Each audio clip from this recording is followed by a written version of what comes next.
totelema pe tobondela tata na biso zali yo likolo na mutema na biso mobimba tozali kozongisa matondi mpona ngolu oyo pe monene oyo opesi biso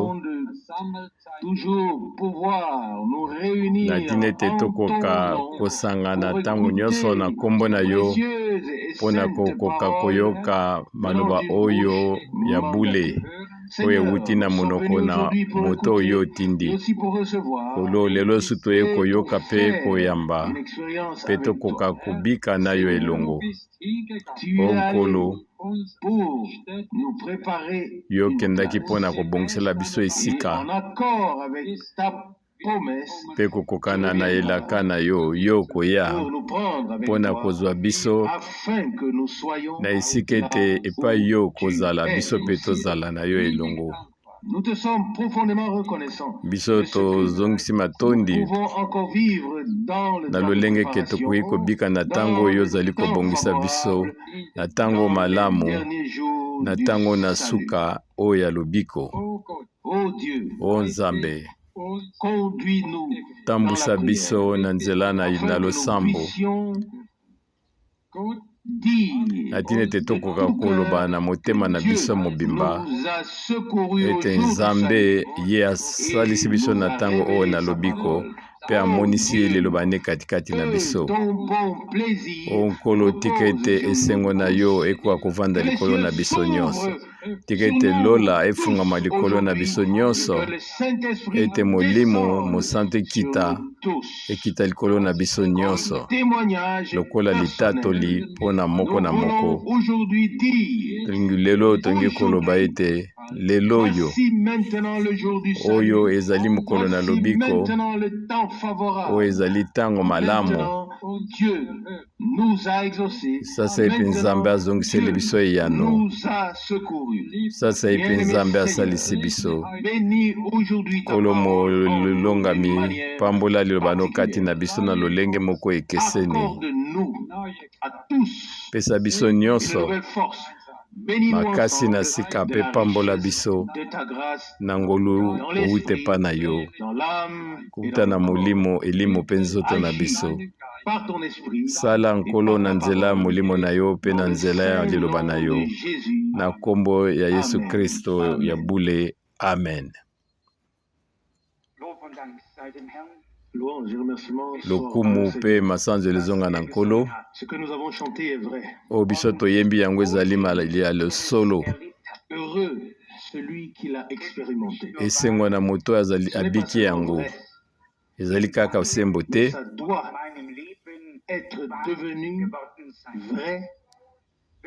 yango ebongi te koma vuma solo na kati na bomoi na yo pe bomoi na ngai soki tozoloba kaka yango ezali malamu mpona yango ekomami awa mpona yango biso toyembi yango wana ekoki te kasi soki yango ekokisami na bomoi na biso biso tokoloba ete biso tobiki yango be biso moko nga nakoki kotuna nani mpona nani nde makambo oyo yango ekomi solo tika ete natala na maboko na biso bango biso nyonso tomboli misapi oyo ezali malamu koyeba nete Nzambe asombi yo ndeko moko alobi na ngai lelo ete ndeko Frank yo ezali mpona biso miracle mobimba kasi nayebaki te likambo na ekoki kozala ndenge nini kasi ngai nayebisaki ete biso nyonso lokola oyo nkolo asombi biso nyonso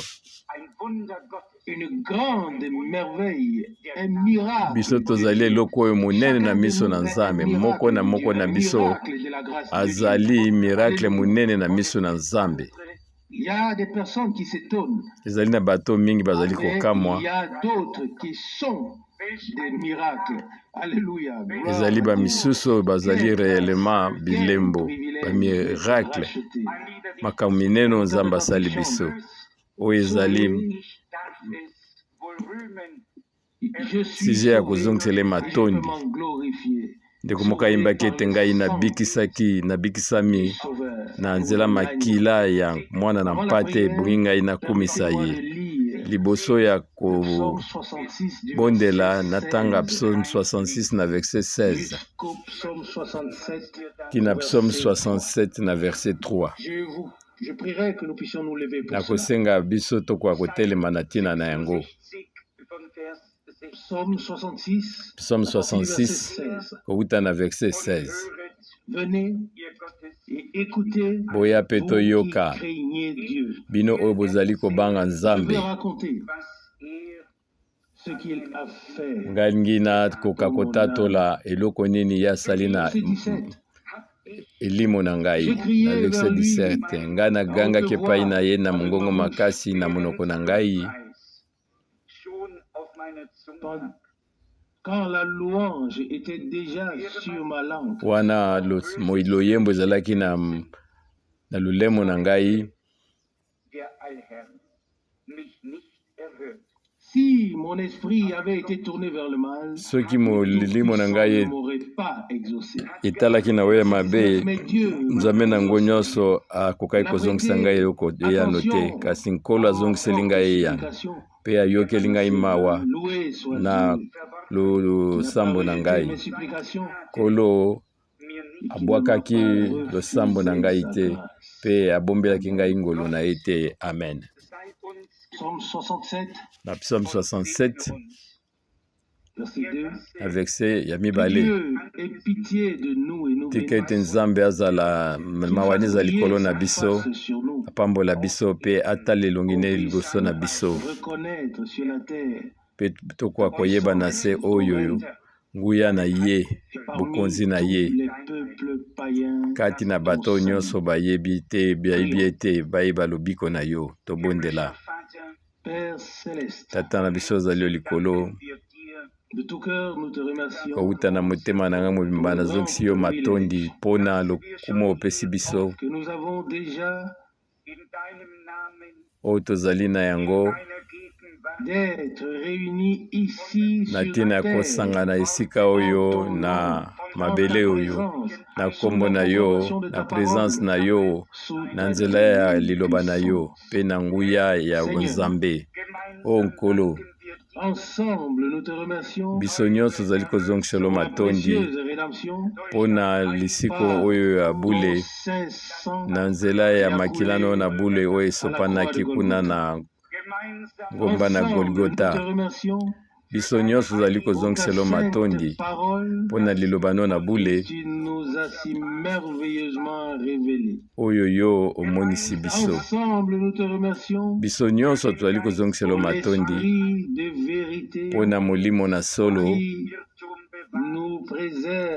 oyo ezali kobomba biso na mabunga nyonso, na bainterpretation nyonso. Ezali komema biso na solo. Nzambe na nguya nyonso, mokeli na lola mpe na Nzambe na Abraham, Isaac mpe na Yakobo, yo komi Nzambe na biso na nzela na Yesu Kristo Nkolo na biso. Yo ozali moto aza mosika na biso te,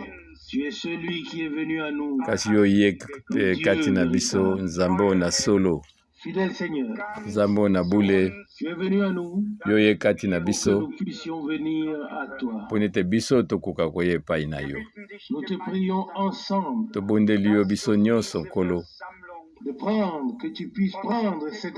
yo okoka kozwa lisanga oyo mpe okoka kozinga ngo na makila na yo. O Nkolo, limbisa masumu na biso nyonso, kokwea na biso nyonso, mpe Nkolo sungola biso na oyo ezali ya bopeto nyonso. Sala biso ngolu mpona ntina na kombo na yo. Tobondeli yo.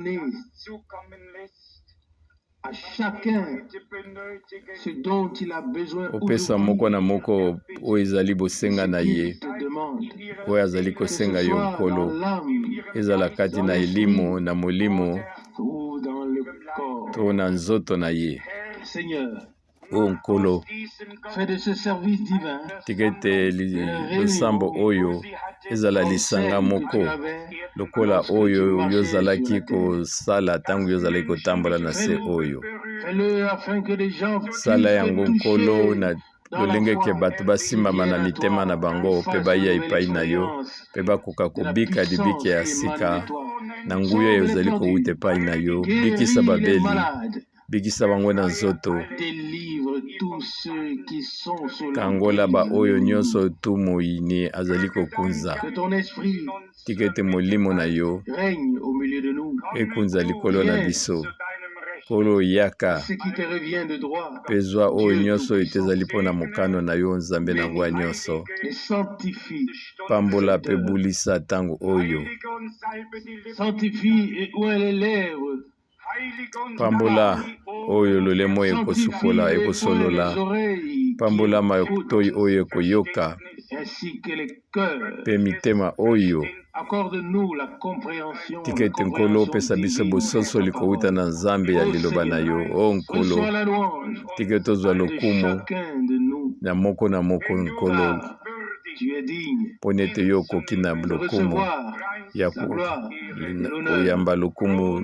masanzo likonetolama la renommée et l'adoration. ete yo okende Tu es une mosika réalité. mpe okomata Tu es proche de yo nous. ozali solo Et mpe tu es ozali maintenant pembeni na au milieu de biso nous. mpe sasa Alléluia. epi yo ozali kati na Nous te biso remercions pour alleluya cela. tozongishe matondi na ntina na yango mpe Que ta tobondeli yo puissance, na ntina ete la nguya na yo nkolo oui, puisse maintenant émaner de toi ekoka par ta parole, kowuta epai na yo na par ton nzela sang liloba na yo et na par nzela ton makila esprit. na yo Gloire, mpe na nzela honneur molimo et na yo louange lokumu à ton masanzoli glorieux nom. ezonga na Amen. nkombo na yo amen. Maintenant, avant de passer à une brève méditation de la sasa parole, epi liboso na biso j'aimerais demander à tokoka Frère Rousse de kokota s'avancer. katikati na liloba nayebi kosenga ndeko na biso rusa pusana Frère Rousse prend la parole. mpe ndeko rusa Je suis azwi reconnaissant liloba à Dieu de revoir tout le monde nazongisi ici matondi et de epai na saluer tout nzambe le monde. komona bato nyonso awa mpe Il nazongisi n'est pesa peut-être pas possible de bino mbote saluer de la main tout le nakokai monde, mais dans kopesa le bino cœur, nous sommes unis. mbote te moko Et na nous moko savons me na que, mitema biso tosangani oui, aussi longtemps que nous sommes sur la terre, awa biso toali koumela na se oyo nous sommes véritablement à la fin des temps. bandeko mibali mpe basi tokumi vraimen na ntango na suka Mais il veille, lui aussi, et boyi veut nazali kobundisa biso provoquer kasi ou pousser à la ruine le peuple de Dieu. ye aza koluka Mais nous komema pouvons biso dire, tokoka kokweya avec le psalmiste, kasi biso tokoki koloba na comme dans le psaume bayembi 123 au lokola verset na 1, psaume 123 na verset 1 j'élève mes yeux ezali na yo nde trône dans nazali les cieux. kotia miso na Amen. ngai yo oyo ovandi na C'est quelque chose de lola merveilleux. oyo ezali eloko na Nous motuya ne croyons pas seulement ete cela, biso tozali ou kaka que kondima nous yango ne te sachions pas seulement que c'est écrit, mpe mais que tokoyeba nous kaka puissions yango ekomi véritablement lever les kasi yeux biso vers tokoka kotombolaka celui miso na biso qui oyo est dans les epai cieux. na oyo azali na lola Oui, c'est la chose. Bien-aimé, oyo ezali eloko ya motuya peut baningami peut-être être en colère. moyini akoki kozala na kanda makasi mpo na biso akoki kotomboka Nous faire passer pour des hypocrites. mpe akoka kolakisa biso ete biso tokoki te toya bakosi kasi biso lokola bana na nzambe oyo bazali bayebi ete bazali kosalela nzambe biso toyebi ete tokosalela nzambe bato balobi makambo ebele mpo na nkolo na biso mpe balobi mpe makambo ebele na ntina na biso kasi etali biso te oyo bato bazali koloba kasi oyo ezali na motuya ete kati na mitema na biso toyebi ete biso tokangami na ye nkolo oyo bato bazali kokanisa na ntina na biso doit nous être égal ou bien ne doit pas nous troubler. yango ekoki kotungisa biso te tali koloba ete soki biso tobotami sika ete tozali bwama bana na nzambe tokoyoka mosu moyini te oyo azoluka kokabola biso mpe akabola biso na nzambe akabola biso na basantu kasi biso totombola miso na biso epai na nzambe lokola moyembo alobi totombola miso na biso epai na nzambe yango ebongi na biso ezala lolenge wana mpo na biso lilendisi mpe biso nyonso na ntango nyonso biso ali kobika biso tokoka koyoka moyini te kasi toyoka nzambe oyo azali kodonda kuna na likolo ye nde ayebi mitema na biso ye azali na miso azali komona nyonso nous aimerons comme il est encore écrit biso dans le tokolinga ete psaume lokola 122, ekomami lisusu na loyembo kuna les na yeux des verset 2 serviteurs tala ete miso na sur la basali main de leur maître et yango les ezali yeux de kotala la servante mokonzi sur na la main bango de sa maîtresse. mpe Et si oyo nos azali yeux se kosalela tournent vers le Seigneur, mokonzi nde na mwasi ye azali kotalela levons-nous. ye biso mpe Oui, bongi na levons biso les yeux totalela vers lui, nkolo na bien-aimé. biso Je pense que si tozwa miso na nous le biso faisons pas, totombola nous yango likolo na n'existerons ye plus depuis mpo longtemps. nete soki Mais parce tosali yango te que nous nde kala savons mingi en tokoki qui kobika te nous accrocher, kasi parce biso que nous toyebi savons en qui ete epai persévérer, nini parce que biso nous savons tobombani avec qui lever les yeux, biso il nous toyebi donne epai ya toujours de nani nouvelles tozali forces et kotia une nouvelle miso vie. na C'est biso ainsi que nous ye azali pouvons marcher kopesa joyeusement biso sur notre makasi chemin ya et sika ezali servir Dieu lolenge wana malgré nde toutes tozali les luttes et kotambola les na nzela na difficultés. Nous biso l'avons déjà entendu, ata bitumba tout ezali sera biso bientôt terminé. tozali Mais kosalela nous nzambe devons toyoki yango passer par là, bien-aimé. ete Il nyonso wana faut ekoleka combattre ebongi na jusqu'au biso bout, toleka na car banzela nous wana na savons que pasi ce me n'est ebongi na pas biso le mpe commencement qui tobunda sera couronné, mpona toyebi mais ete la fin. ezali Et ebandeli ainsi, te que kasi Dieu na nous suka accorde nde la biso grâce tokozwa à motole nous tous de tika ete persévérer nzambe jusqu'à la apesa fin, biso jusqu'à ce que nous makasi passions de la foi à la vue. tokoka Bien-aimés, kobika nous ntina suka nous souvenons toujours tokoka de vous dans nos koumela prières, na même kati à na Krefeld. kondima Et mon souhait est ezala que kuna ntango vous vous tozalaka na souveniez Krefeld aussi de nous wana dans la prière, ezalaka afin que nous mposa na ngai devenions nakanisaka unis dans bino l'amour de na Dieu, mabondeli les uns na avec ntina les ete autres tozala kaka na et avec bomoko lui. Que kati Dieu na vous bénisse. nzambe Telle est ma prière. tika ete Amen. nkolo apambola bino oyo ezali losambo na ngai amen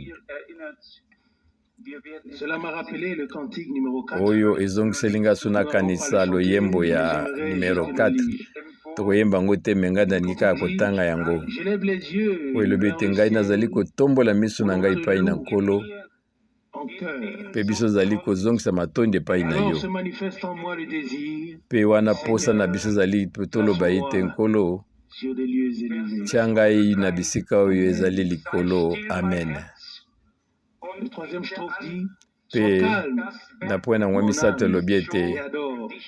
molimo na ngai ezali kokumisa oyo nyonso oyo osali mpo na ngai kuna na golgota na boyokani na sika Sur des lieux où le fond yo omemi biso na bisika oyo ezali molai béni maintenant, nkolo lokola ngai na ye sasa yipi transporté dans ngai le namemami royaume de Dieu. na bokonzi na nzambe L'esprit et l'âme solo molimo mpe elimo placés ezali epai na yo yo otie biso des lieux élevés. na Quelle assurance, fondement oyo ezali makasi quelle certitude oyo ezali elikya moko makasi que c'est merveilleux de mpe savoir ezali malamu koyeba ete c'est accompli.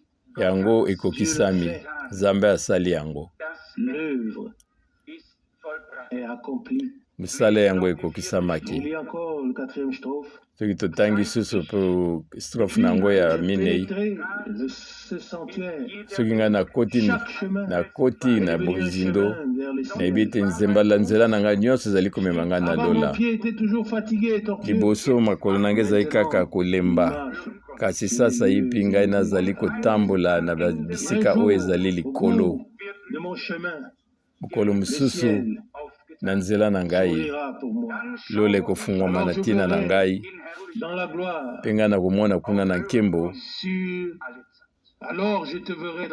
mpe kuna nakomona yo na nkembo esika oyo ya bule mpo na libela na libela tozali kaka koyemba yango te tozali kaka koteya yango te kasi oyo ezali eloko na solo na bomoi na biso ata kutu nzela lokola bayembi bazali koloba yango ezali komona lokola ezali pasi kasi nzambe azali na nzela na ye na moko na biso nzambe azali na nzela na ye oyo abongisa mpo na biso nyonso ye akoki kotelema kobongisa oyo ezali ya kotengama mpe komema biso ntina nkembo bokoka kobanga te na batango oyo yo ozali konyokwama mpe kobwakisa liloba na nzambe te oyo ye alobi yango ekokokisama ndima yango ndima kaka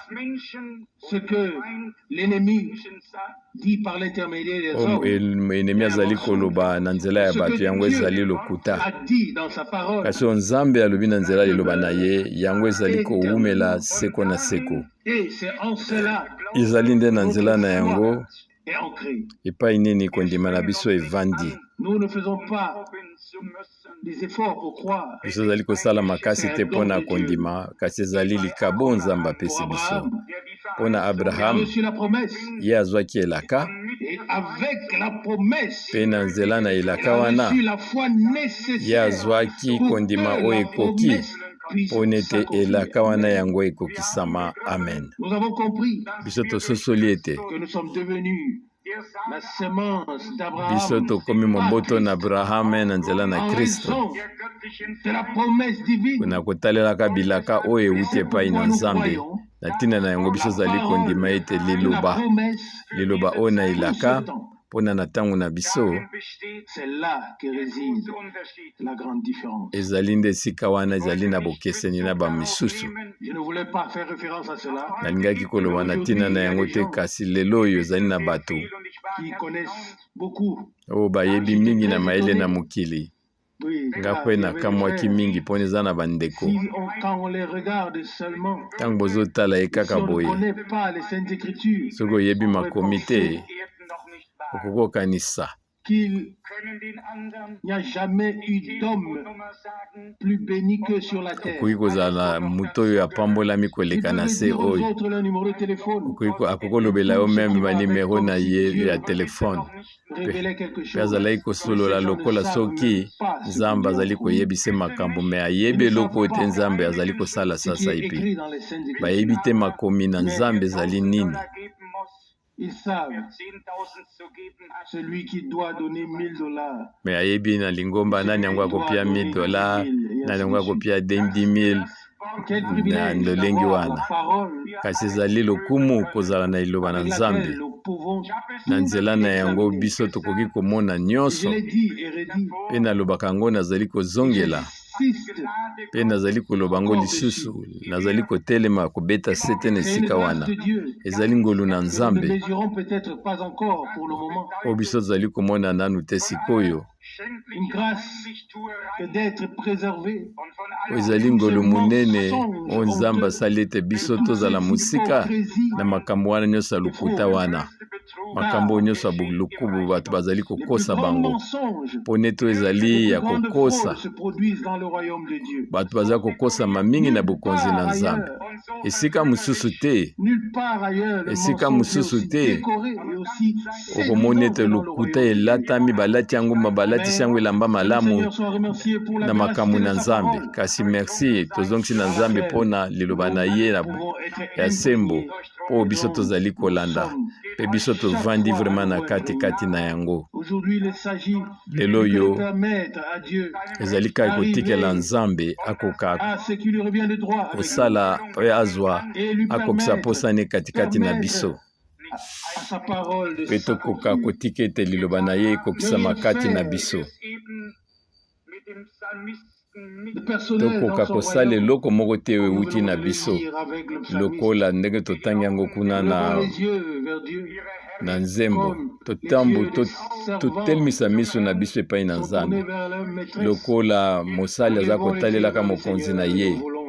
Biso mpe tolingi ete totalela ye mpona ete tokoka kozala kati na mokano na ye. Ezali teke biso bato bayeba biso, kasi biso ebongi na biso tokoka kokumisa, totombola kombo na Nkolo na biso. Alors lorsque les personnes qui ont tout genre de révélations Soki omoni bato oyo bazali koloba ete bango bayebi mingi, dans le nom de Jésus-Christ, mpe bazoya bakoka kozwa libati na kombo na Yesu Kristo, on tend dans la bouche, alors on remarque tout à coup. me wana tozali komona ete bato oyo Mais bazali na lolenge na mais bango. on remarque aussi tout ce qui sort alors de ces personnes qui étaient auparavant si joyeuses. Tozali komona ete oyo nyonso oyo ezalaki kobima kati na bango, oyo nyonso bazali komona ete ezalaki makambo ya solo, nyonso makambo mosusu wana ezali kokweya ntango bazali koyaka na emoniseli. Okoyeba bango lisusu te, okoyeba lisusu te soki bato oyo bazalaki ya solo bazalaki kokosa bato. Pour démontrer la puissance, mais s'identifier à lui, bazali koluka se ranger ete du bakoka côté de kolakisa Dieu. ete nzambe azangu na makasi, Ça signifierait me koluka kozala na oyo nzambe azali kosala lelo, bango bakoki kosala yango te. Soki basali yango ekoluka ete lobi bango bakoka lisusu kobika te na nzoto, mpe baprograme na bango monene ekoka kokwea na mai wuta na ebandeli. Biso tososoli ete nzambe atindaki motu moko ye azalaki na bamwango na ye moko te kasi ye azalaki vrima moto oyo azalaki na kati na programe na nzambe, na mwango na nzambe na ntango na suka. Mpe biso lokola lingomba na nzambe tozalaka na posa moko, biso tokoka kozala na kati na mwango na nzambe oyo bato bazali kosala yango ezali na suka, mpe ekozala eloko moko bato bakozala desi, ekozala deception moko monene. Tolingi kokota na makomi tokoka kotanga mwa makambo mwa moke na ntina ete tokoka koyeba ndenge nini nzambe azali komona biso, mpe ndenge nini biso tozali ndenge nini na bomoto na biso vis-à-vis na nzambe. Na Ephésiens chapitre 1 à partir du verset 17 awa ekomami ete que le Dieu de notre Seigneur Jésus-Christ, nzambe ya tata na biso Yesu Kristo, tata oyo na nguya, apesa biso molimo moko ya mayele ya emoniseli de sa connaissance. ya boyebi ye. Verset 18. Na verset 18, Et qu'il illumine les yeux mpe afungola miso na biso de vos cœurs, ya oyo ezali katikati na motema, afin que vous compreniez, na ntina ete tokoka kososola, afin que vous na compreniez ntina ete quelle est tokoka l'espérance kososola elikya nini oyo ekangami na kobengama oyo abengi biso, yango ezali monene ndenge nini, oyo bozwi na ye monene oyo abombani na baoyo ya bule, mpe mpo na biso oyo tozali na kondima monene na ye mpe nguya na ye oyo ezali na suka te, yango ezali komonisama na makasi nyonso na bongo pikiliki makasi na ye oyo amonisamaki katikati na Kristo ntango ye asekwisaki ye kati na bakufi, mpe ye avandisaki ye na loboko na ye na mobali na esika oyo eleki molai na lola, ye akumisi ye monene na koleka na bakonzi nyonso, koleka bakonzi nyonso, atiaki kombone koleka bakombo nyonso oyo etatolami kaka na se oyo te, mpe kombo yango ekotatolama libela na libela.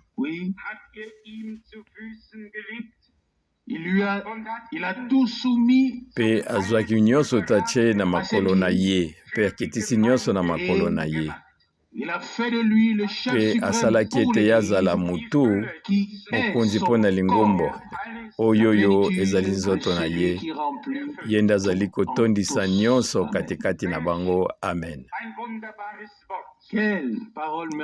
Oyo maloba ya bule, lelo ete nkolo alingi akoka kolakisa biso na pole nyonso, biso tokoki komitala lisusu na biso moko te, to makambo oyo tozali kobika oyo ezali kotelemela biso, kasi ebongi na biso tokoka kotombola miso na biso kuna epai ya lola.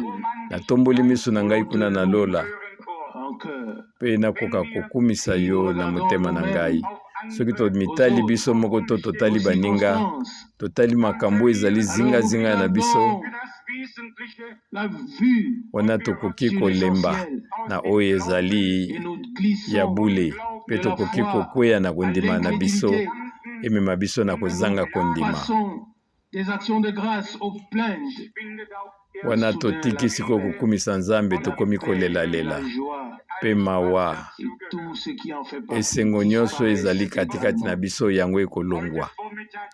Lorsque j'ai lu cette parole ce matin, Tanga natangi mokando na ntongo oyo nga nabetamaki na mbala liboso kotalaka ete Nzambe nous montrer alingi kolakisa biso awa deja na se awa qu'il a manifesté. nguya na ye oyo amonisaki na kati na Kristo. Lorsque nous serons transformés, ezali kaka te ntango biso tokobongwana mpe tomemami kuna na lola, déjà maintenant, kasi sasa yipi deja na se oyo ndenge twali kobika ningi olakisa biso ete nguya na ye eza kati na biso.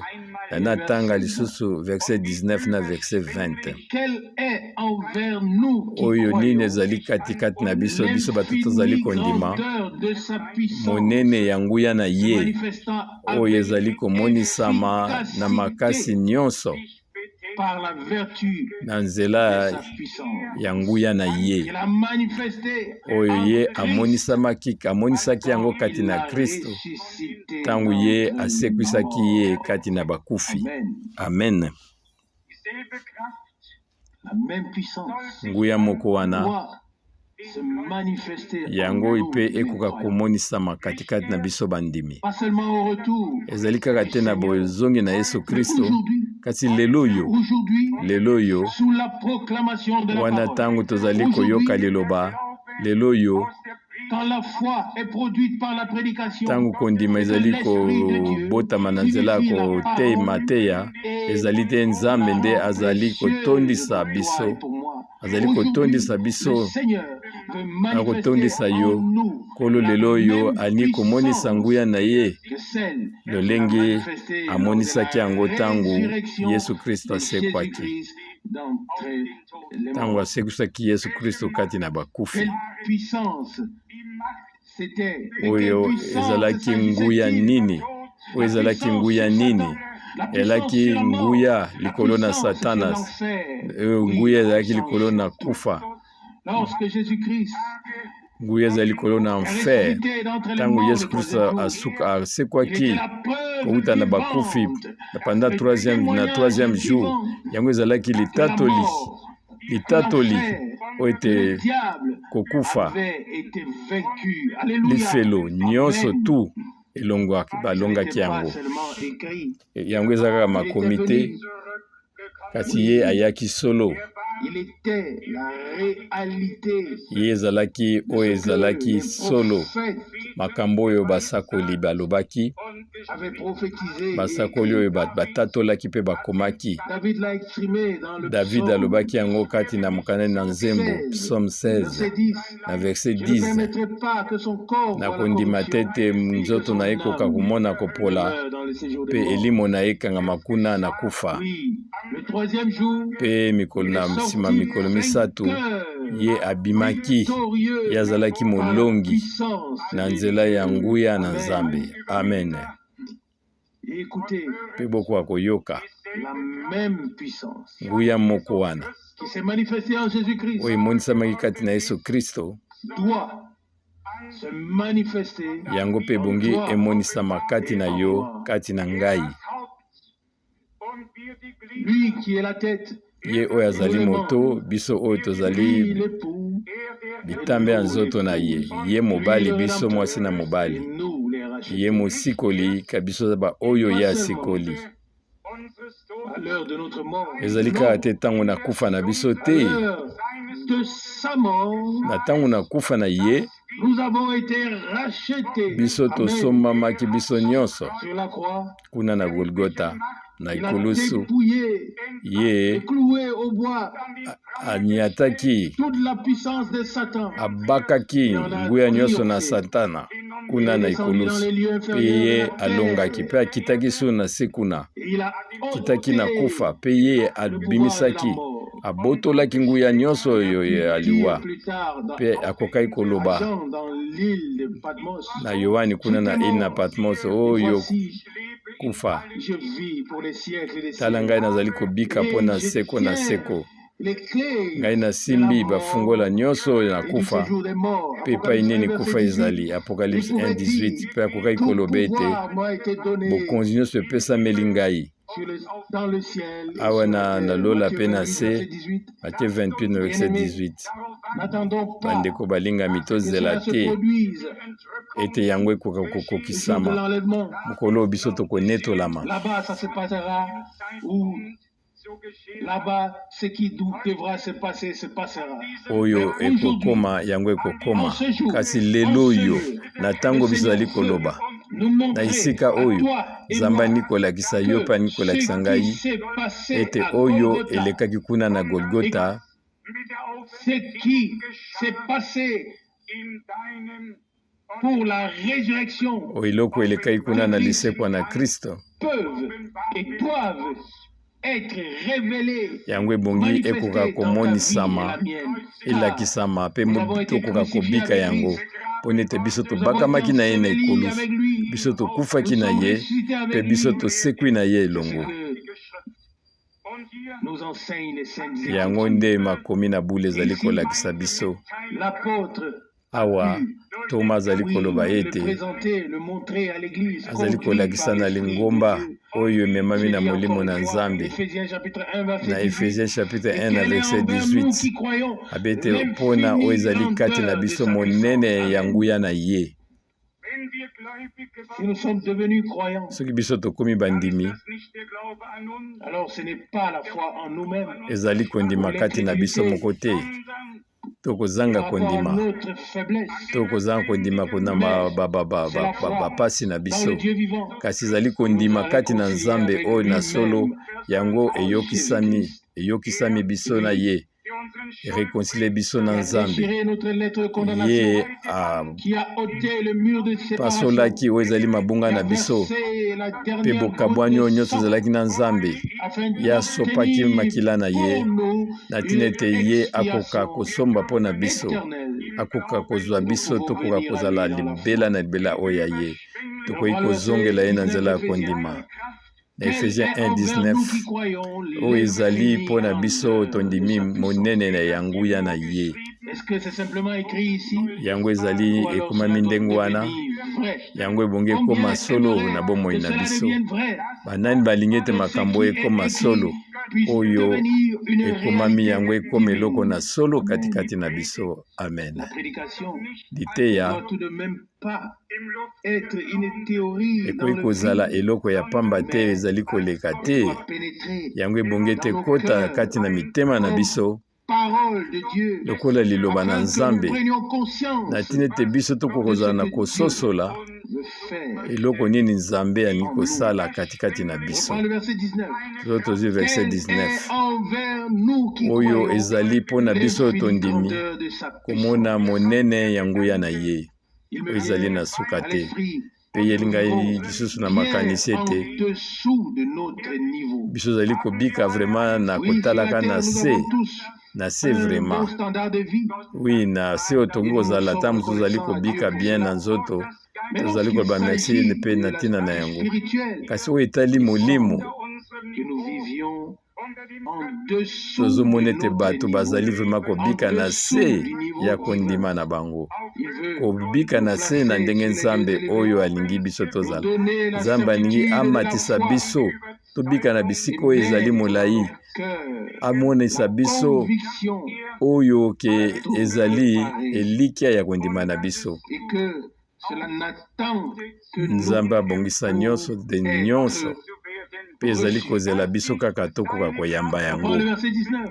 na verset 19 Quel est envers nous qui croyons kotalelaka biso bato oyo toyambi koyeba monene na yo ezangi suka ekoka komonisama na makasi nyonso par la vertu de sa puissance na nzela na nguya na ye qu'il a manifesté oyo en Christ, amonisaki kati na Kristo en le ressuscitant. wana ntango ye asekwisaki ye kati na Vous bakufi n'imaginez pas que la bokoka chose kotala soit ete simple. makambo yango ezali Le pene diable était là kufa avec ce qu'il réclamait. satana azalaki Mais wana ici, il y avait un bazalaki kobenga qui avait ye le kobenda pouvoir ye sur la mort. kasi ezalaki na moko azalaki na nguya likolo na bokonzi likolo na kufa Certes, venu dans la chair, moko ayaki katikati na mais qui nzoto était Dieu. me ye azalaki nzambe ye moko na nzela na Il molimo. a ôté l'aiguillon de la mort. Ye alongolaki mopanga nyonso oyo na C'est la kufa puissance de Dieu oyo nguya na nzambe qui s'est manifestée pendant la période oyo emonisamaki na de ntango la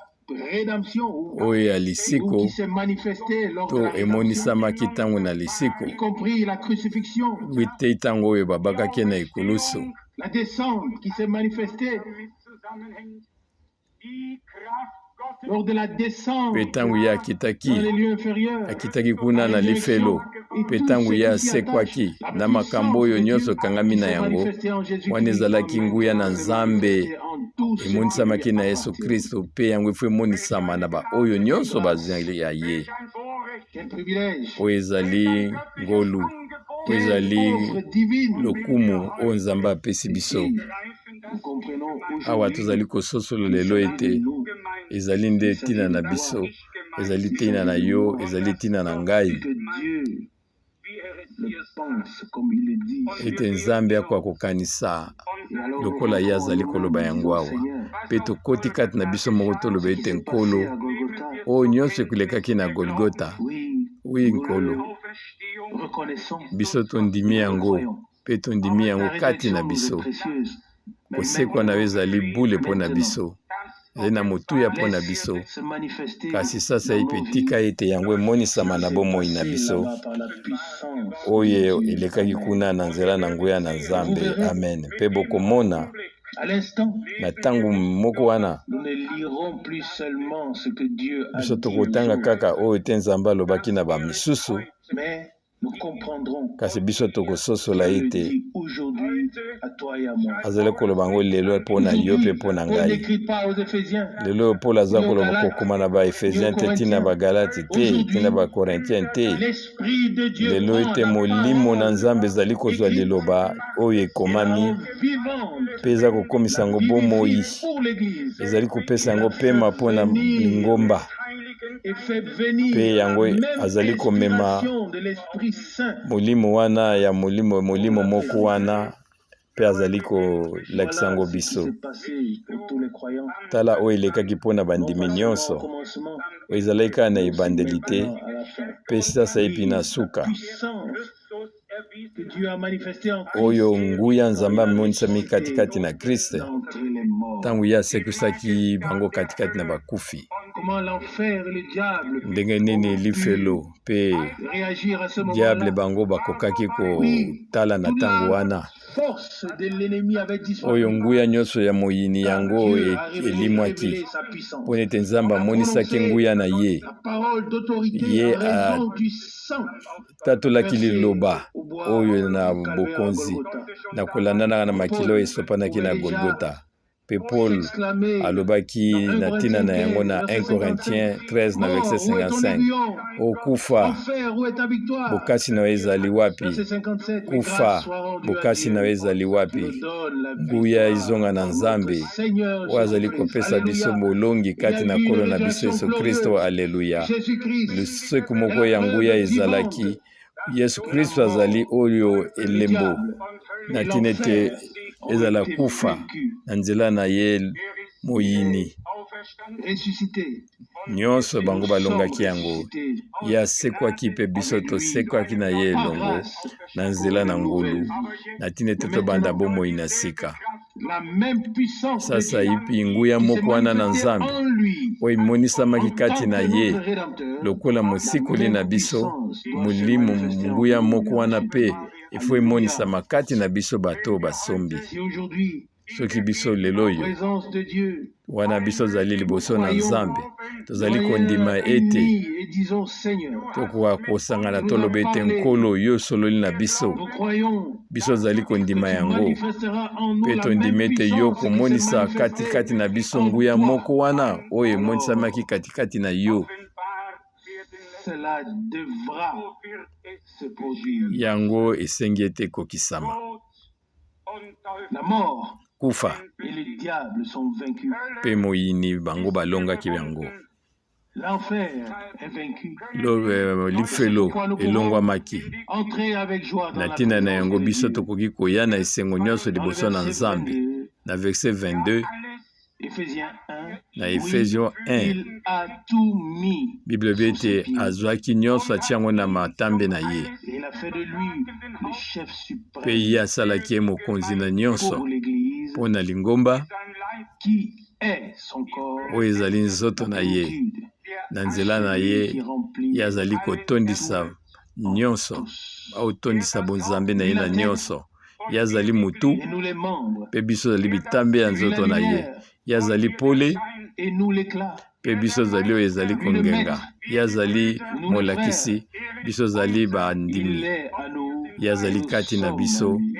biso tozali kati Lui na la ye. tête, Ye azali a motu, racheté tous les membres ye asombi qui bitambe font na ye partie nyonso du corps. oyo ezali kati na nzoto na ye. Il a vaincu Ye alongaki pour pouvoir prendre sa place. mpo neti akoka kozwa esika na ye oyo ya motu na lingomba. Amen. Comme nous l'avons parfois Lokola ntango mosusu biso tozali koloba dans le yango corps du Seigneur. kati na nzoto na Nkolo, Il y a des membres vivants ezali imprégnés bitamba par oyo la ezali même na vie bomoi, oyo ezali kozwa bomoi na bango na molimo na Nzambe. Biso tokomi molimo moko na ye, tokomi baoyo bazali bikitani na ye. Na se oyo tozali ntango mosusu na nzoto oyo mosuni ezali komema nanu, kasi makomi na bule ezali kolakisa biso ete biso tozali katikati na mabele oyo nzoto toza nango, toza komema eloko moko na bule. 2 Corinthiens 4 na verset 7. Na nzela ya nzoto oyo tozali nde yango tozali kotala te, atomoni yango ndenge nini. Kasi oyo nde ya motuya ezali oyo eza katikati na yo. Nzambe alingi kosala biso ete tozala banzoto oyo ya bule. Elobi ete biso tozali kaka banzoto, kasi nzoto etondi na nguya na ye. Ata oyo ezali bulubu oyo ya makasi, kasi oyo eza na motuya ezali oyo ya Nzambe ezali kati na yango. Ata nzoto ekufi, kasi oyo eza kati na yo ekoki kokufa te, yango ekozonga epai na Nzambe. Boni tokoki kotala bilubu oyo tozali kokanisa ete ndenge nini bango bazali mato na mawa, kasi toyebi te oyo ezali na motuya ezali te ke na oyo ezali libanda na nzoto, kasi oyo ezali katikati na moto. Ata yo ozali na forme ya ndenge nini, kasi nini ezali katikati na yo. Kopo nini ya kitoko eza na motsenga nini soki kati na yango eloko ezali te. Bomi kutozwala ata na ver moko ezali na eloko moko na ntina te, me Nzambe azwa yo, asala yo eloko ezalaki eloko moko pamba te mpo na miso na Nzambe. Nzambe asala eloko na motuya. Na 1 Corinthiens 1, 26-29. Bino tozali bavase oyo ya mabele, oyo biloko na mabele, kasi nini ezali kati na yango? Oyo ezali kati na yango nde ezali na motuya. Oyo ezali kotalela na motuya ezali eloko nini Nzambe atie katikati na ye. Mpe biso tozali kozongisa matondi na Nzambe na biso. Alleluya. Ephésiens 2 verset 22. Ye akomaki motu na lingomba.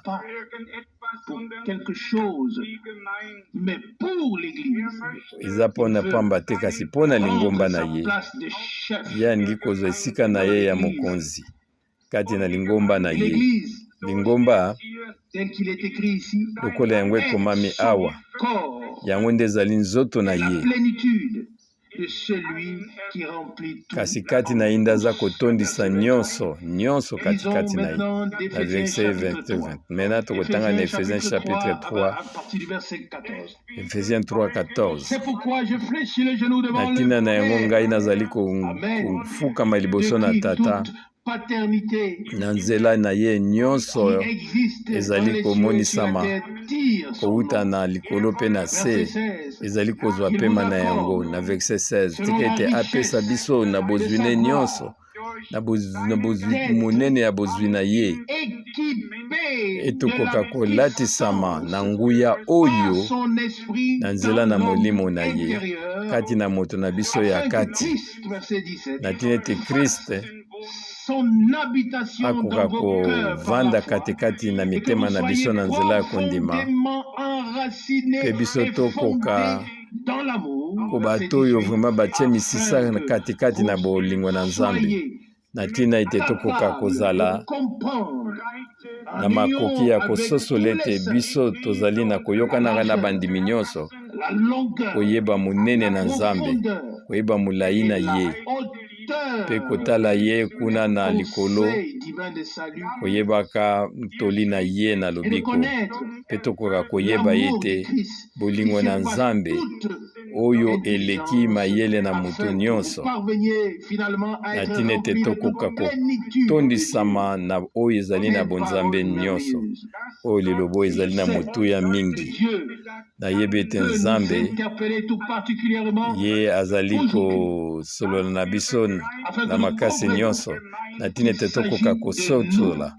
ete ezali makambo ezali mpona biso ete makambo ebongisami mpona biso ezali mpona bato mosusu te oyo ezali mpona biso Nzambe abongisi yango mpona ete lokola nkolo azalaki na ebandeli ye mpe ebongi azala na suka bilaka moko wana yango esengami ezala mpe lolenge moko lelo Paul azali kobondela na ntina bandimi na ntina ete bango balatisama na nguya na Molimo Santu bakoka kozala kaka batize kati na molimo na bango te to bapakolama na mwa mafuta ya molimo kasi bango bakoka kolatisama na nguya ewuti na likolo na ntina ete misala ekoka komonisama kati na nzoto na Kristo mpe bango bakoka kosala na makambo mingi oyo ekoki ya pasi koki koyela bato soki nkolo asali eloko moko kati na biso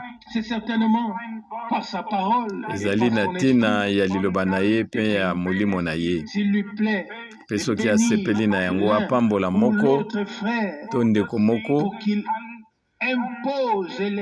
mpe yatia baninga maboko na nzela ya kondima mpo na yango nde yango ekomami mpe Nzambe azali sembo na liloba na ye lelo tolingi kobima wa pamba te kaka soki Nzambe apesi biso oyo biso tosengi ye Nzambe azali sembo soki tomipesi kati na ye mpe na liloba na ye ya kosala yango amen. Ntango tozali kotanga sango malamu na Yohani na chapitre 3 na verset 34 awo elakisa biso ete ndenge nini liloba na Nzambe ezali na motuya mingi oyo bato nyonso Nzambe azali kotinda bango bazali kopesa litatoli na liloba na Nzambe na Yohani chapitre 3 na verset 34 mpona ekomami ete Jean 3:34 oyo Nzambe atindi ye alobaka maloba na Nzambe mpona ete Nzambe azali kopesa ye molimo na ye na mokuse te oyo Nzambe atindi alobaka na ntina na ye moko te ye azali na trompete moko te ya ye moko azali kobeta te azali kotambola na nzela na ye moko te aza na programe na ye te kasi ye azali kaka na posa moko akutisa bato na Nzambe na liloba na Nzambe mpe liloba ebimi kuta na bokonzi na Nzambe oyo epesameli biso na nzela ya mateya mpona komema biso lisusu na bokonzi na nzela ya mabondeli na biso koyebaka ete biso tozali kondima oyo biso toyokaki na nzela ya mateya pouvons ainsi prendre Pe biso Dieu, tokoki kozwa nkolo bénir Dieu à sa parole. tokoka Dans kokoka kozwa nzambe na liloba na ye. l'évangile de Jean au chapitre 8, Na évangile ya Jean chapitre 8 nzambe pa bisusu liloba moko malamu kati na biso na verset 45. Jean 8, verset 45. Jean 8:45 De Dieu, oyo azali ya nzambe les paroles de ye Dieu. akoyoka maloba na nzambe Cette parole me suffit. oyo maloba ekoki Celui qui est de oyo Dieu, azali ya nzambe écoute les ye paroles de akoyoka Dieu. maloba na nzambe Celui qui n'est pas de Dieu oyo azali ya nzambe écoute te toutes sortes de choses. ye akoyoka bilobaloba nyonso ya bato mpe ye akomemama esika nyonso Jusqu'à ce qu'il ait perdu ti ntango ye akobunga sa stabilité. ntango wana ye akoyeba lisusu kobika Celui qui te écoute la parole de Dieu kasi oyo azali koyoka liloba na nzambe nzambe akolendisa ye ainsi que c'est écrit. yango ndo ndenge wana nde yango ekomami na ntina ete biso tolendisama Ce qui se fera par la grâce de Dieu. yango nde ekosalama na ngolu na nzambe nzambe nde alendisi biso na ngolu na ye Croyant en ce qu'il a dit. kondimaka oyo ye alobi Celui qui est de Dieu, oyo azali ya écoute nzambe les paroles de Dieu. ye Jean akoyoka 8, maloba na verset nzambe 45. Jean 8:45 Sommes-nous de Dieu aujourd'hui? biso tozali ba oyo na nzambe to te Avons-nous une tobotami bato na connexion nsima avec to Dieu? te Alors biso aujourd'hui, kangami na nous nzambe to te écoutons la parole de kasi Dieu. lelo oyo Et biso tozali aujourd'hui, koyoka liloba na nzambe le Seigneur lelo oyo nkolo nous dit par sa parole azali koloba na que biso la na même liloba na ye puissance qui a été manifestée en nguya moko Jésus-Christ, notre emonisamaki Rédempteur, katikati na yesu kristo cette mosikoli même na biso puissance nguya moko doit wana être manifestée yango en ebongi nous. ete emonisama kati na biso oyo basombi Aujourd'hui, lelo oyo il nous dit azali koloba qu'il na a biso ete vaincu la mort, ye alongi qu'il kufa a vaincu l'enfer. alobi ete biso mpe tolongi kufa biso mpe tolongi enfer parce que ye akokisaki yango nyonso ye alongaki nyonso biso totyami na mabele oyo ya elonga ya golgota na getsemane kuna ezalaki nano etumba kasi kuna na golgota etumba oyo ekomaki elonga na nzambe mpona baoyo nyonso baoyo babongaki ete bakoka kobotama na nzambe mpe bango bakokaki ete bazala pembeni ya koyoka liteya oyo ya ikulusu liteya oyo ya ikulusu yango ezali lisusu lelo nguya ya nzambe mpona baoyo bazali kondima yango liteya oyo ya ikulusu ezali maloba pambapamba te katikati na yango ezali na bozwi nyonso ezali kolakisa biso konyokwama kufa crucifixion kokundama na yesu kristo kosekwa na ye liteya oyo ezali liteya ya elonga ya lisiko ezali liteya na nzambe kotalelaka oyo mokili oyo ezali kobunga oyo nzambe apesi lobiko na ye oyo nzambe azali kozongisa boyokani oyo nguya oyo nzambe azali kolakisa na baoyo nyonso bazali na posa ya kondima nzambe mpe bango bazali koyoka oyo nzambe azali koloba na bango oyo nzambe azali kotinda ye alobaka maloba na nzambe Jean 3:34 wana ezalaki moko na likomi na Jean 8:47 oyo azali oyo na nzambe ya koyoka maloba na nzambe alleluya soki ekokaki kozala toloba amen na mitema na biso nyonso mpona toloba na nkolo iyo ezali solo ngai nabotami kowuta na nzambe ngai nakoyoka oyo bilobaloba ya bato te ngai nakoyoka oyo enemi azali koloba te ngai nakoyoka kaka oyo nzambe azali koloba mpe nakondima kaka oyo nzambe alobi yango mpe ezali kati ntango ye alobaki kuna na ekoloso ete nyonso yango ekokisami Jean 19:30 yango mpe elobi ete ngai nasombi yo ngai nabengi yo na nkombo na yo yo ozali oyo ya ngai ezali 33 na verset 1 nazali koloba eloko nini nzambe abosani eloko nini ye atie pembeni nyonso ezali na kati biso ezali na sango malamu moko malamu twali na lobiko moko ya nyonso boyokani moko na nzambe bolimbisami moko na nzambe alleluya biso tokomi bana na Nzambe na nzela ya kondima le Fils de Dieu. oyo azali mwana na Nzambe. Amen. Nous voulons nous tenir sur cette Biso position. tolingi ete totelema na position wana mpona ete Jean alobi na 1 Jean chapitre 3. Ça c'est biso tozali bana na Nzambe oyo biso tokozala na yango nano emonisami te, kasi ntango yango ekomonisama biso tokozala lokola ye. 1 Jean 3:2. Nani kati na biso akoki kososola makambo ya ndenge oyo? Iyo oyo mabele ya pamba biso tozali ekozala eloko moko ekokani na nkolo na biso. Aleluya.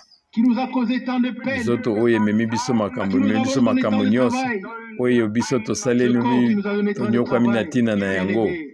Oh bandeko balingami, ebongi na biso totalela miso totala epai nini biso babendi biso na kuna na mabele, kasi kotalaka maintenant oyo azalangaki kufa ye ayaki na nzoto oyo ya nsuni mpe ye apesaki afutaki pri moko mpo na biso. Na ntina na biso tokoki kotombola miso na biso mpe tokoki koyeba ete lisiko ya nzoto na biso ekomi pembeni, mpe ntango yango ekobeta oyo ezali ya kopola ekolata oyo epolaka te, oyo akufa ekolata oyo ekufaka te. Aleluya. Biso tokonetolama tokokende kuna epai na nkolo mpe biso tokomona ye lolenge ye azali. Aleluya. Oyo ezali liloba na Nzambe, mpe oyo azali ya Nzambe ye akoyoka mpe akondima liloba na Nzambe. Okoki kondima ete biso tosikolami, bondimi yango, bondimi ete Nzambe asali biso ngolu, bondimi ete biso tokomi bana na Nzambe. Okoki kondima ete bilaka na Nzambe oyo Nzambe apesi biso yango kokokisama. Aleluya. Kobanda oyo ebandeli mpe suka, lokola Nzambe akokaki kolapa te na mutu moko, kasi akataki ndai na ye moko na Nzambe na ye, mpe ye akoki kobongwama te. Liloba na Nzambe nyonso ezali iyo mpe amen, mpe biso tokoki kondima yango na motema na biso mobimba. Na Colossiens chapitre 2 mpe kuna lisusu ezali na bilaka moko ya malamu. Na Colossiens chapitre 2 na verset 9 awa tozali kotanga ete mpona ete kati na ye ezali kobika bonzambe nyonso ya bonzambe nyonso,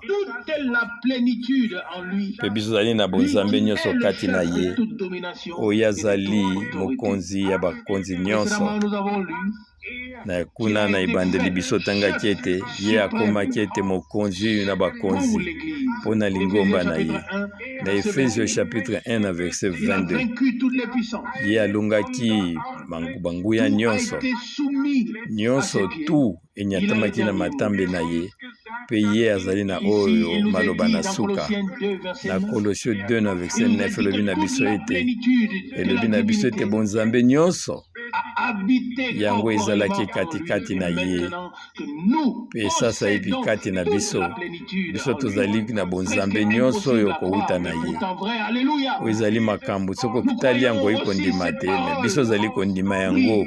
Oui, iyo biso tozali yango mpona biso tozali baoyo na Nzambe, tozwa yango mpona na motema ezali mpona biso oyo azali ya Nzambe akoyoka mpe akondima liloba na Nzambe. Ezala ta makambo ezali mobulu ndenge nini, ta oyo ozomona makambo na miso na moto. Biso touti kokunda ndeko na biso auti kokufa, ntango mosusu tozomona ete tozokokanisa ete kufa eza nano na makasi na yango, kasi kote mosusu toyebi ete rentrent à la maison. Oyo nyonso bazali kokufa na kati na Kristo bango bazali pembeni na Kristo. Mpe ntango nkolo akoya oyo nyonso bakufi katikati na Kristo bakosekwa yambo. Mpe nsima na yango biso tokobongwana mpe tokoka konetolama na ye na kokutanaka kuna na nkolo na mapata. Kokoka na 1 Thessaloniciens 4 verset 16. Eloko na ezoka ezali na ntango na yango. Bakunda oyo nyonso basimetiere eza na ekoka kobangisa yo te. Biso ozali kondima oyo Nzambe alobi na liloba na ye.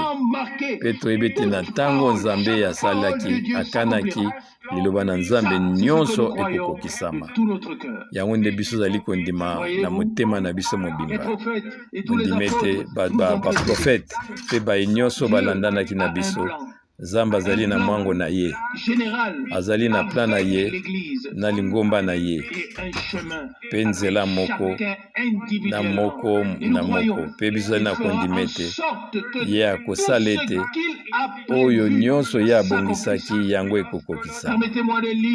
Tika ngai nakoka koyebisa bino lisusu ete na verset 24 na 25 na Colossiens chapitre 1 na Colossiens chapitre 1 na verset 24 et verset 25. Na verset 25. Je me réjouis maintenant des nazali souffrances kosepela sasa epi na bapasi nyonso oyo nakomona na ntina na qui bino manque aux souffrances de Christ. oyo ezali kozanga katikati na basouffrance na Kristo. Ngai nazali komema yango na pasi yango na nzoto na ngai mpo na nzoto na ye oyo ezali lingomba na ye. C'est d'elle que j'ai été fait. ezali na yango te nga nasali na Nzambe asali nga mosali kokokana na Auprès mokumbo Nzambe apesi ngai pembeni na bino na ntina ete j'annonce nakoka kotatola parfaitement la parole na ndenge esengami liloba na Nzambe. jusqu'ici Titango oyo précieuse.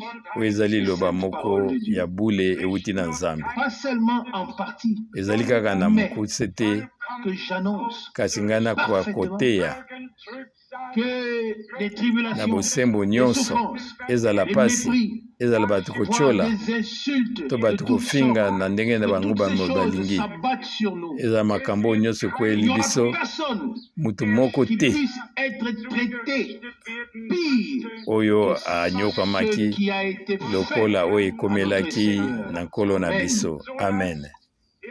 C'est ainsi que le prophète Ésaïe Na ntina na yango a profete dit Ezaïe dans le alobaki ete chapitre 53 na d'Ésaïe, Ezaïe il 53 avait une forme, yazalaki beauté, na ndenge kuta kotala ye te mpo na bato bakoka kotala ye. Alléluia. Alleluya. Non, Te on a fait de lui bango ce qu'on basalaki ye aurait osé faire oyo avec bakokaki aucun kosala autre mutu homme. moko te. Lui, le roi, Ye azalaki le roi mokonzi des rois, mokonzi na bakonzi oui, sur ce chemin. mpe na nzela oyo Et si nous regardons Golgotha de ntango manière tozali kotala extérieure, Golgota na ndenge ya libanda ça semblait être la plus grande des défaites qui tokomona aurait ete pu être. ezalaki eloko oyo Mais au milieu ya de kokweyisama cette faiblesse kasi na ou bolembu oyo défaite apparente, oyo bato defete bakokaki komona ezalaki defete mpo na nkolo kasi Nzambe azalaki komonisa nguya na ye mpe elonga na ye. nous n'avons pas fait Alleluya.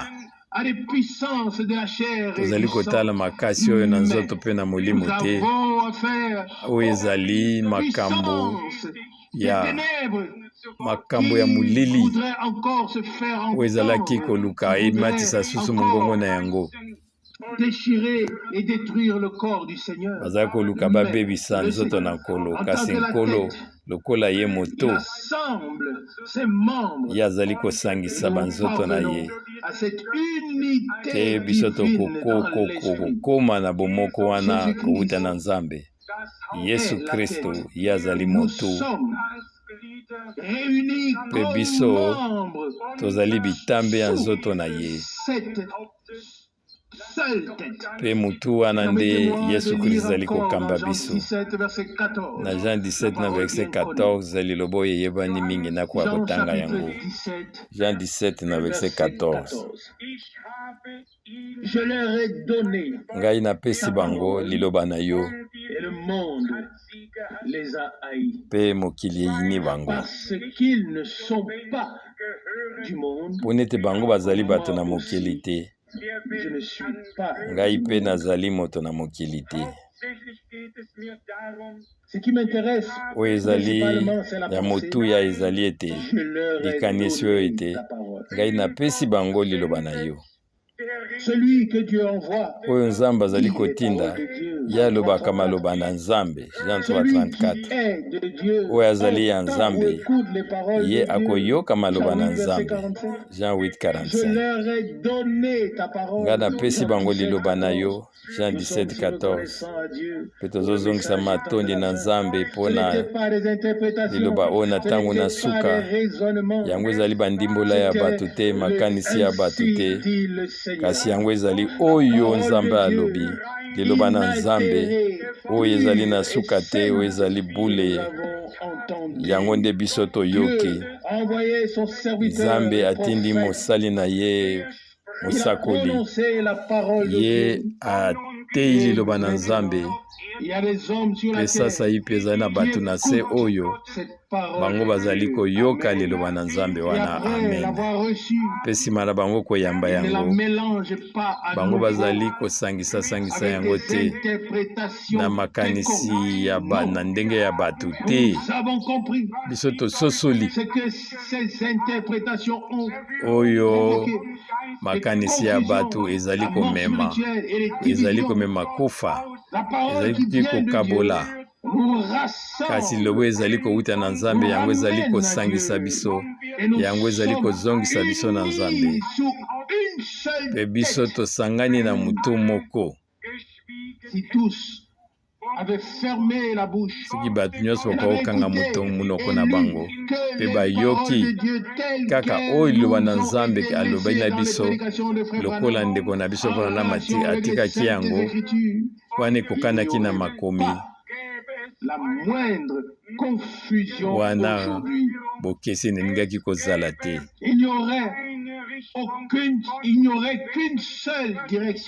Ngai tozala kaka na nzela moko, pe ngai kozala nzela oyo Nzambe alakisi biso, pe nyonso elingaki kovanda te, kozala na esika te kati na biso oyo Nzambe azali kotinda. Tozali koloba na tina nini na Yohani ya azali moto Nzambe atindaki. Jean 1 verset 26. Ye azalaki na liloba na tangu, liloba oyo na ilaka outa na Nzambe. Pe biso toa na soni te koloba ete lolenge moko Jean Baptiste atindamaki lokola motindamaki oyo ya liboso na Kristo, lolenge moko Frère Branham ye pa atindamaki na liloba na Nzambe lokola motindami ya mibale ya boyei na Yesu Kristo. Pe yango ezali kozongisanga su makanisi wana ngai nazwaki maloba esika moko tozalaki kosangana mokolo na suka. Nazwaki foto ya colonne de feu pe nazwaki mokanda oyo séance ya magazine journal oyo, pe nga napusanaki nango na kimia nyonso. Nga nayebaki ete oyo ezalaki esika na ngai ya suka nakoka koloba makambo Nzambe alobaki na asali na ntango na biso. Bakoka koyoka to bakoka koyoka te, ngai nasali mosala na ngai soki bango bayambi yango te. Oyo Nzambe atindi soki tokoloba na mokuse, yatindaka d'abord liloba epesami na moto Nzambe alingi kotinda. Wana ezali kobengama, oyo ezali mokumba kotindama kowuta na Nzambe. Pe na kotindama na Nzambe, liloba na Nzambe ya petu oyo ya bule ezali koya nsima molimo na Nzambe, ezali koya na oyo nyonso babotami na Nzambe na nzela ya molimo na Nzambe. Bango bazali na boyokani moko na Nzambe pe na liloba na Nzambe. Oyo nyonso etikali ekobwakisama lokola tobwakisamaka babiloko ya pamba. Koyokani moko ekozala. Amen.